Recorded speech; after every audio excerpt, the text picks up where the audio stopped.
The PNP Anti-Cybercrime Group says more poor parents are to be blamed for child pornography in the country. Details of this report from Alvin Baltazar.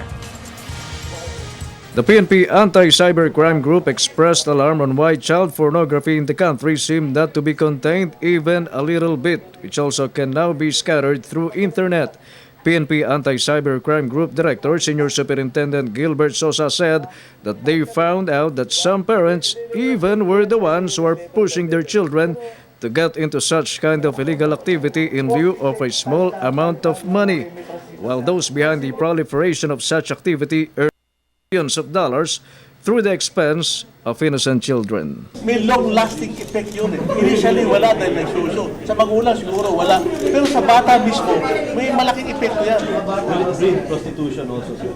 Of course. Ang ginagawa natin yung pag-involve yung magulang, yung bata, iniiwalay na kagad natin sa custody ng magulang. The Philippines, according to PNP Anti-Cybercrime Group, surely is included in the top 10 as far as involvement of children in pornography is concerned. Records of the PNP disclose that cases of child pornography is rampant in Cagayan de Oro, Cebu, Angeles, Pampanga, and Metro Manila. In Northern Zone, it's in Cebu, Angeles. Angeles po yan. In Cebu, and Cagayan de Oro.